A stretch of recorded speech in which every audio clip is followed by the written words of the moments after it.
नमस्कार दोस्तों, student express channel पर आप सभी का स्वागत है। दोस्तों, आज के इस वीडियो में हम लोग क्लास 10th ज्योग्राफी का कुछ ऑब्जेक्टिव प्रश्न को देखेंगे, जो कि आपके फर्स्ट चैप्टर का है, संसाधन एवं विकास का। तो उसी से संबंधित जो भी यहाँ पर ऑब्जेक्टिव प्रश्न बनेंगे उसको हम लोग देखेंगे, जो कि आपके एग्ज़ाम में ऑब्जेक्टिव का बहुत ज़्यादा महत्व है।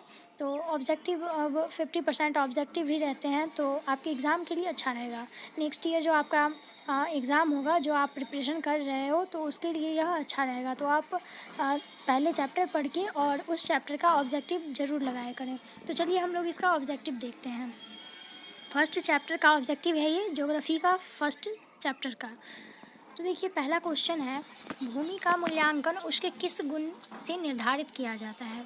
तो भूमि का जो मूल्यांकन किया जाता है वो उसके उत्पादकता के आधार पर किया जाता है। मतलब किस प्रकार उसका उत्पादक हो रहा है, मतलब कि उस मिट्टी से जो है किस तरह के उत्पाद बन रहे हैं और किस तरह फसल उपजाई जा रही है, तो उसके अनुसार उसका मूल्यांकन किया जाता है। तो यहाँ पर डी ऑप्शन बिल्कुल करेक्ट है। सेकंड क्वेश्चन है, किस राज्य में सीढ़ीनुमा खेती प्रचलित है। Option number C, Uttarakhand. Uttarakhand में सीढ़ीनुमा खेती की जाती है। फिर है आपका, भारत के कुल क्षेत्रफल के कितनी प्रतिशत भूमि पर कृषि की जाती है। तो यह आपका ऑप्शन नंबर ए है, यानी कि 47% पर खेती की जाती है। क्वेश्चन नंबर 4, भारत में पहाड़ों से भरी भूमि का प्रतिशत क्या है। तो पहाड़ों का जो प्रतिशत है वो है आपका 30%, यानी कि आपका ऑप्शन नंबर सी करेक्ट है। क्वेश्चन नंबर 5, भवन, कारखाना, सड़क, नहर इत्यादि में प्रयुक्त भूमि किस वर्ग में शामिल की जाती है। तो जो कि आपका भवन है, कारखाना है, सड़क है, ठीक है, और जो कृषि भूमि को छोड़कर जहाँ से हम लोग किसी भी चीज़ को उपजाते नहीं है, मतलब कि जहाँ पर कृषि नहीं कर सकते, तो बाकी भूमि जो बचता है ना, वो आपके इसी में शामिल की जाती है, जो कि आपकी अकृषि भूमि कहलाती है। यहाँ पर ऑप्शन नंबर बी करेक्ट है, क्योंकि अकृषि भूमि जहाँ पर हम लोग खेती नहीं कर सकते। तो ऑप्शन नंबर बी आपका करेक्ट आंसर है। फिर राजस्थान में कृषि भूमि के विस्तार होने का कारण क्या है। तो वहाँ पर सिंचाई में वृद्धि है, यानी कि सिंचाई की सुविधा है, तो इसीलिए यहाँ ऑप्शन नंबर सी करेक्ट है, सिंचाई सुविधा में वृद्धि। फिर question number 7, national remote sensing agency का मुख्यालय किस शहर में अवस्थित है। तो यह है हैदराबाद में। ऑप्शन नंबर ए आपका करेक्ट है। क्वेश्चन नंबर 8, भूमि का मूल्यांकन उसके किस गुण से निर्धारित किया जाता है। तो यह आपने पहले भी पढ़ा कि उत्पादकता के आधार पर, तो ऑप्शन नंबर डी यहाँ करेक्ट है। फिर क्वेश्चन नंबर 9, पड़ती भूमि कितने प्रकार की होती है। तो आप देखते हैं कि पड़ती भूमि, जो भी भूमि ऐसी होती है जो पड़ती रहती है, ठीक है, मतलब वहाँ हम किसी प्रकार की खेती नहीं कर सकते, और खेती अगर हम करते हैं तो वह बहुत ही बंजर टाइप की भूमि होती है। तो ऐसी भूमि 2 तरह की होती है, तो आपका यहाँ ऑप्शन नंबर बी करेक्ट है। क्वेश्चन नंबर 10, भारत के कुल क्षेत्रफल के कितनी प्रतिशत भूमि पर कृषि की जाती है। तो ऑप्शन नंबर ए है, यानी कि 47% पर। मृदा संरक्षण के लिए भारत सरकार ने किस वर्ष केंद्रीय संरक्षण बोर्ड का गठन किया था। तो यह उन्होंने 1953 में किया था, तो आपका ऑप्शन नंबर डी करेक्ट है। क्वेश्चन नंबर 12, सबसे अधिक व्यर्थ भूमि का प्रतिशत किस राज्य में मिलता है। तो यह आपका जम्मू कश्मीर में मिलता है, तो यहाँ ऑप्शन नंबर सी आपका सही है। क्वेश्चन नंबर 13, इनमें काली मिट्टी का क्षेत्र कौन सा है।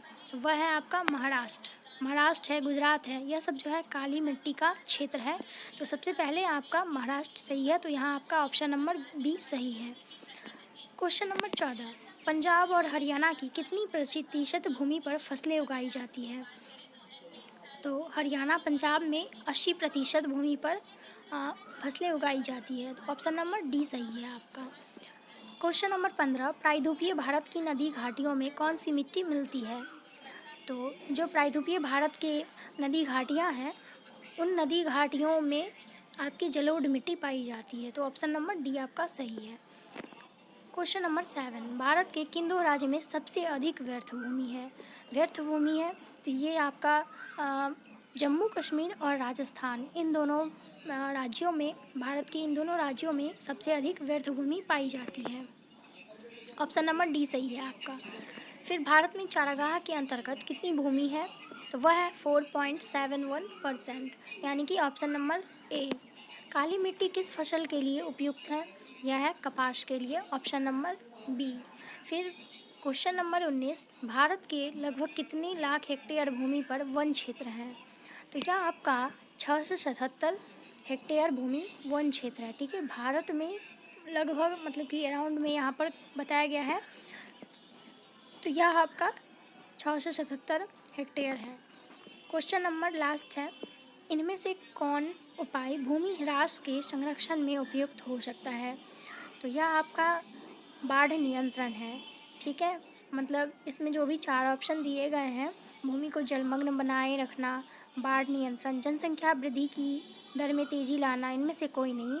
तो अगर हम बाढ़ पर नियंत्रण पाते हैं तो आपके भूमि ह्रास नहीं होगा, यानी कि भूमि का क्षरण नहीं होगा। मतलब कि ज़्यादा बाढ़ के कारण भूमि का जो होता है लेयर होता है वह हट जाता है और वह एक जगह से दूसरी जगह जाने लगता है। तो इस तरह अगर हम बाढ़ पर नियंत्रण होगा, मतलब कि सीमित मात्रा में वर्षा, जितनी ज़रूरत है फसलों को उस हिसाब से अगर वर्षा हो तो आप भूमि ह्रास के संरक्षण में उपयुक्त हो सकता है। ठीक है, तो यहाँ हम लोगों ने 20 क्वेश्चन को किया, जो कि आपके एग्ज़ाम के लिए अच्छा रहेगा। जो आप नेक्स्ट ईयर एग्ज़ाम दोगे, तो अभी आप प्रिपरेशन कर रहे हो, तो ऐसे ही आप एक चैप्टर पढ़ के और उसका ऑब्जेक्टिव लगा लिया करो, जिससे कि आपको ऑब्जेक्टिव में कोई दिक्कतें ना हो। और एग्ज़ाम में सबसे ज़्यादा ऑब्जेक्टिव मायने रखता है। ऑब्जेक्टिव आप जितना करोगे, आप एग्ज़ाम में उतना अच्छा स्कोर करोगे। तो आप ज़्यादा से ज़्यादा ऑब्जेक्टिव क्वेश्चंस लगाओ चैप्टर पढ़ के। तो फिर हम लोग मिलते हैं इससे आगे। ऑब्जेक्टिव फर्स्ट चैप्टर में कुछ और ऑब्जेक्टिव बाकी है, तो उन्हीं ऑब्जेक्टिव को हम लोग करेंगे। फिर हम लोग मिलते हैं कल नेक्स्ट वीडियो में।